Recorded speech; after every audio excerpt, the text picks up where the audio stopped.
There is no human being who does not carry a treasure in the soul, a moment of insight, a memory of life, a dream of excellence, and a call to worship.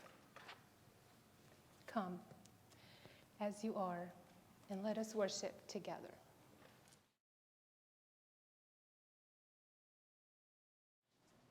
Our first reading is called Expectation, the Eighth Deadly Sin. The only trouble with expectation is it crawls invisibly in your skull and paints vivid pictures in your brain and promises your heart happiness and gets you to actually trust someone and makes you wait for something you should be able to give yourself but can't. And snakes around your chest and crushes you with its full weight when it doesn't happen. Oops, did I say the only?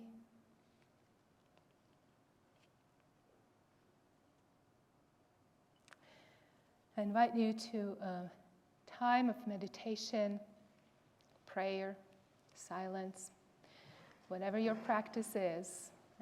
If you prefer, close your eyes or just rest them.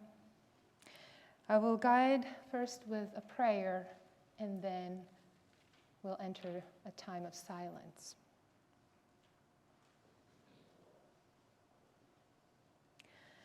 We come into one another's presence seeking some part of ourselves, knowing that we do not live alone, knowing that we cannot live fully if we are for ourselves alone.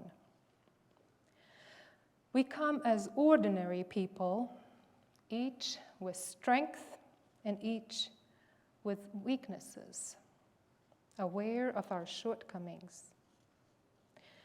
Our lives set before us many tasks, and we're not always equal to them.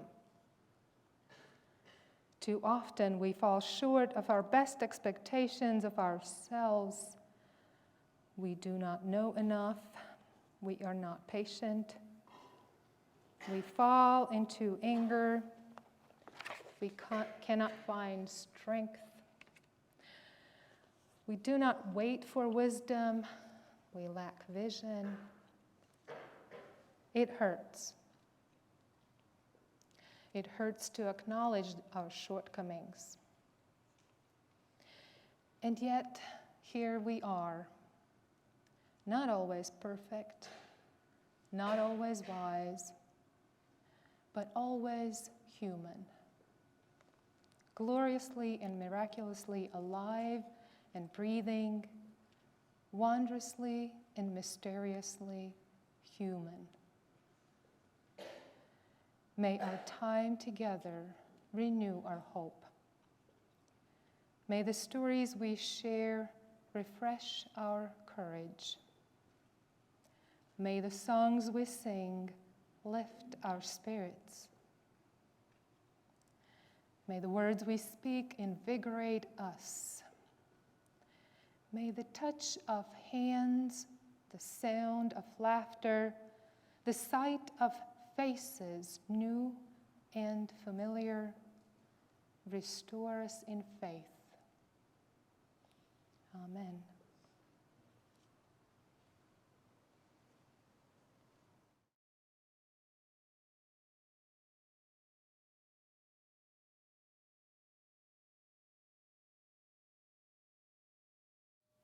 The second reading is from Unitarian theologian James Luther Adams, who wrote in The Prophethood of All Believers about what we might expect from our liberal faith. The prophetic liberal church is the church in which persons think and work together to interpret the signs of the times in light of their faith, to make explicit through discussion the epical thinking that the times demand.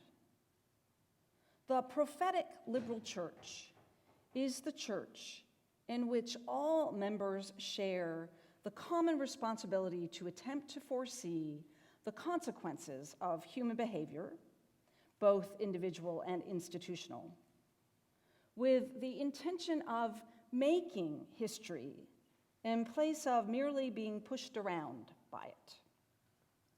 Only through the prophetism of all believers can we together foresee doom and mend our common ways.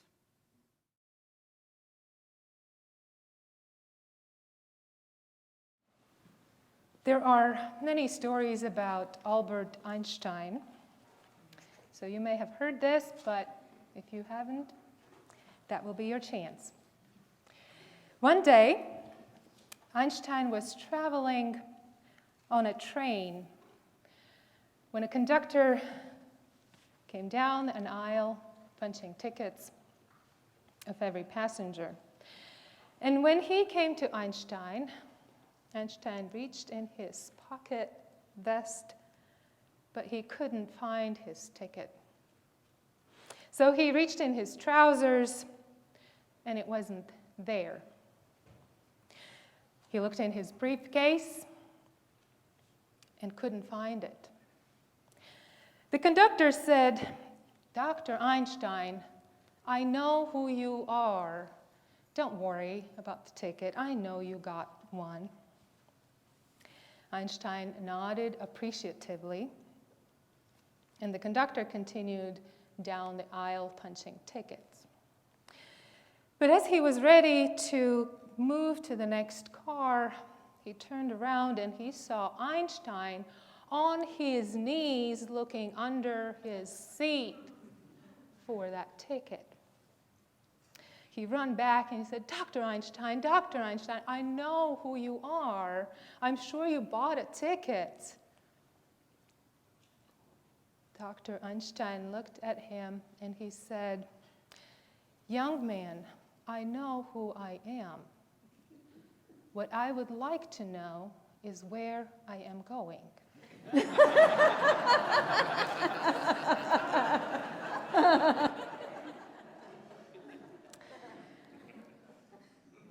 These two questions, who am I and where am I going? And we probably have asked these questions to ourselves several times throughout our life, whether in the context of relationships, vocation, just community life and the purpose of our existence. So I'll invite you to think about these questions today. Who am I and where am I going? Each one of us has a story to tell. And no matter how well we think we know someone, there is always a twist and a turn that we've never heard about. We have stories about how we grew up, who we love, and what we fear. We have stories about what we value and what do we hope for. You and I have experienced life with all of its twists and turns, some of them joyful, like a dream vacation, a celebration of a milestone. And we treasure these happy events even when they were not always easy. Like the new additions to the family that often comes with sleepless nights. Or the new beginnings that might also be a little bit scary. And then there are also twists and turns in our lives that were not so joyful. We have had times when getting through the day takes up all our energy. We've experienced times when our heart is heavy and weary, saddened by loss and grief. And when we're struggling to reimagine how to go about life in the new circumstances.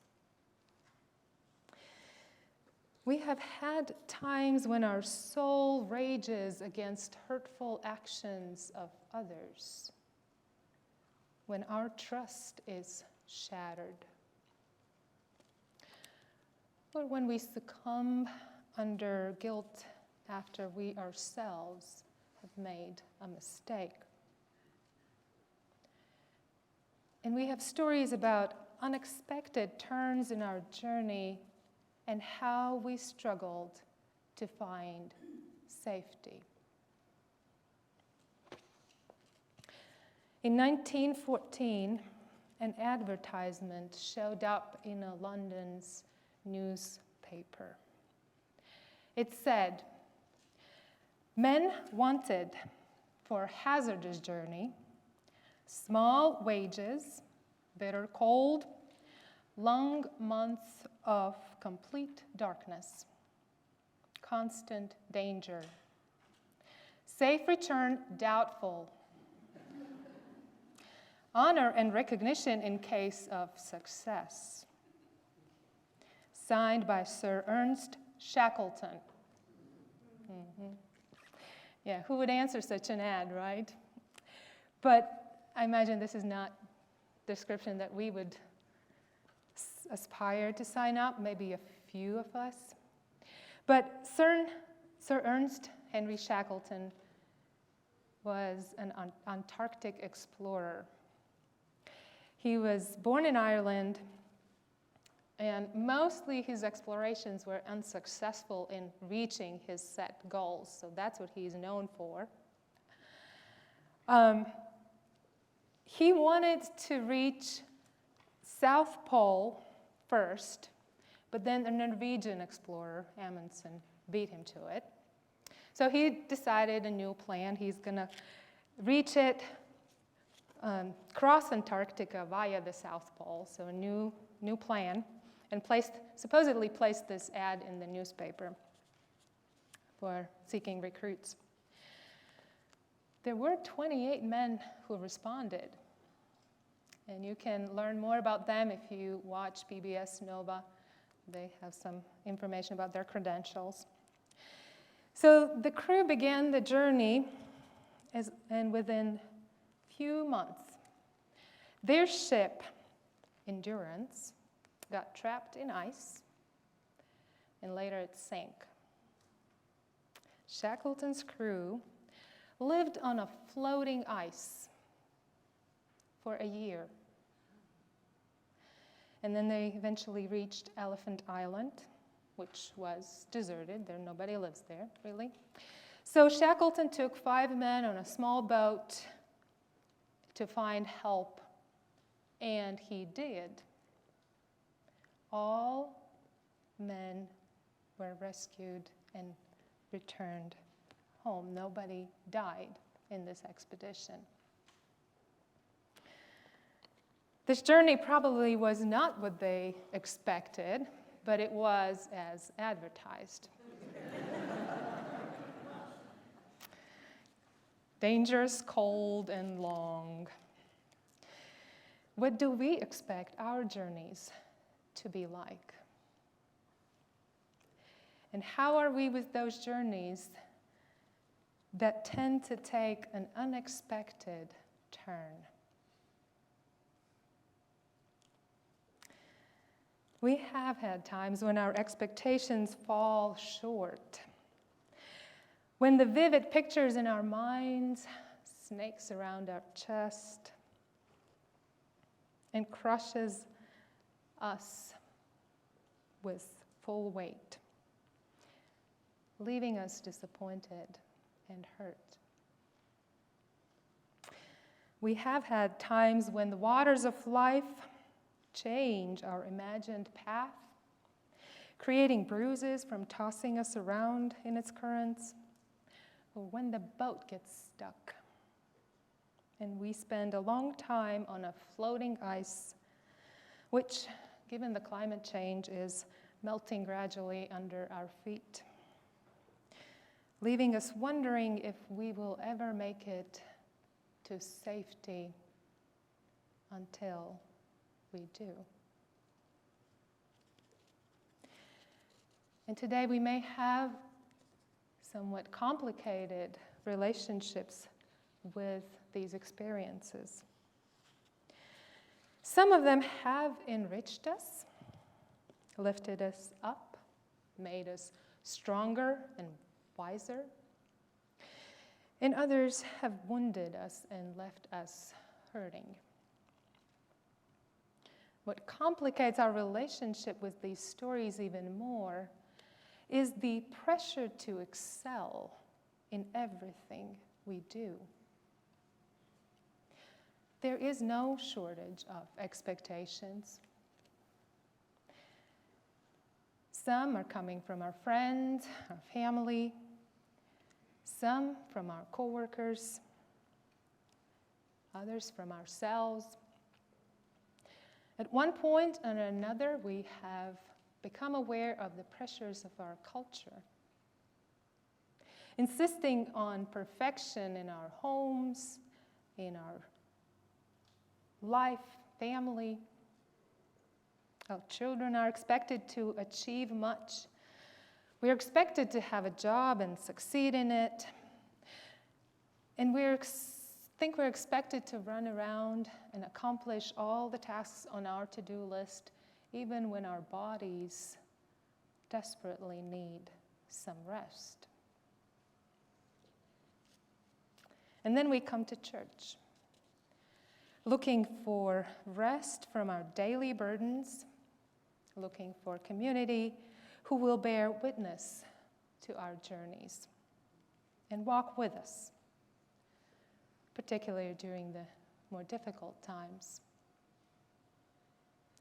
But then we realized that we came to Unitarian Universalist Church, where we face similar expectations for perfection and highest level of achievement.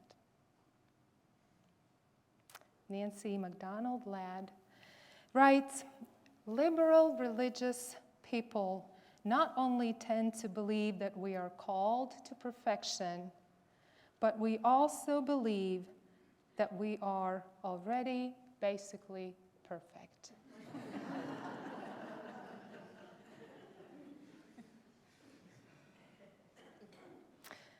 There's an interesting cartoon that shows a fourth grade boy standing toe-to-toe and nose-to-nose with a teacher. And behind them stares a blackboard covered with math problems that the boy hasn't finished. And with rare perception, the boy says, "I am not an underachiever. You are an over-expector."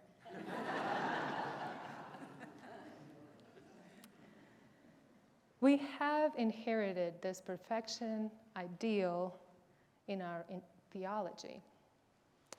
An influential Unitarian theologian, William Ellery Channing, argued that perfection is the end of our being.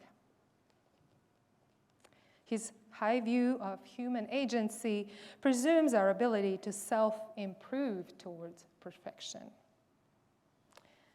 In his book, Self-Culture, Channing says, "We can fix our eyes on perfection and make almost everything speed us toward it." While moving away from Calvinist theology that embraces the concept of original sin, we made ourselves get into another corner of the original perfection. making it harder for us to understand and accept human shortcomings and failure as part of human condition. And this possibly may not have been one of those dooms that James Luther Adams talked about in the prophethood of all believers, but it certainly is one we are facing today in our times. And we may need more healing to fully recover. We may need to figure out a way to entangle ourselves from our religious histories and identities that were given to us and are not that helpful, and work towards mending our ways.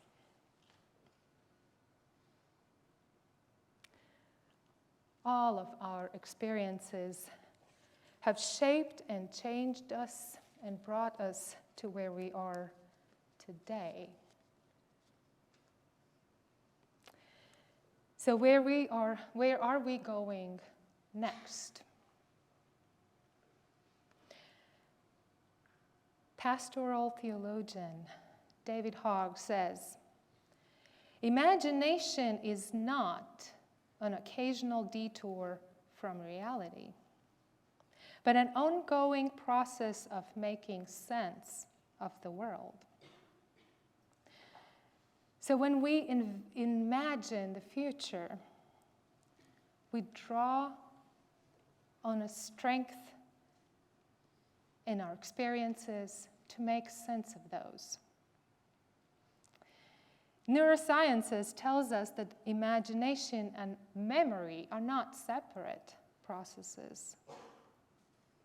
Our brain reconstructs memories every time we recall them. We never remember the same object twice the same way. Instead, we are recreating and reimagining that event every time. Our past gives us a glimpse of what might come in the future. And memories are road signs for our experience of future journey. And this is why the title of this reflection or sermon is Remembering the Future. When we imagine what our future journey might look like, we draw on our memories of the past. We recall the journeys we've taken. And these journeys have filled us with longings and dreams and commitment to work for a better future. The past has taught us that there is unknown ahead of us. There will be unexpected turns, and that we will be changed. But the past has also showed us our strength, our gifts, our talents. And I've been here only for 3 weeks, but what I see tells me that you will be doing great things here. This coming year, I have the privilege of journeying together with you as a ministerial intern. And I look forward to hearing your stories, to share from my experience, and you will hear about those because I will be in the pulpit once in a while. I look forward to walk with you, to dream together with you, to create new stories and experiences, and to learn. Many of you know that internship is a part of ministerial formation process for UUs. All who want to be a Unitarian Universalist ministers are expected to gain experience in a ministerial setting. This expectation is grounded in belief that experience will teach and will shape the aspiring UU minister to be more prepared to enter ministry on their own. You know this process works because of Laura. Laura did her internship here, and now you have an amazing minister. The process of becoming a minister is as complex as life sometimes can be. I was ordained in a Christian denomination, and I worked as a healthcare chaplain and a pastor for an ethnic congregation. And the requirement to work there was ordination and language. And I still speak the language. In the eyes of UUA, I have experience in ministry. But my experience is not in a UU setting. And UUs are a little different. We worship a little differently. We organize our work a little differently. And I want to learn about these unique ways that we do church. And I chose to do an internship. I want to learn about policy governance. I will teach a class or two. Will help with worship services, provide pastoral care. And of course, I will have opportunities to hear your stories and share my stories. Stories that changed and shaped who I am today. And not all of these stories reveal an easy journey. Some of those are harder. However, the beginning of the internship here has already surprised me. I was ready to embrace the journey and expect the unexpected, to let it take me where it might go. And I really did not expect the welcome that I received to such a degree that I did in this congregation. The first day when I came here, you knew my name, and you greeted me, and you said it right.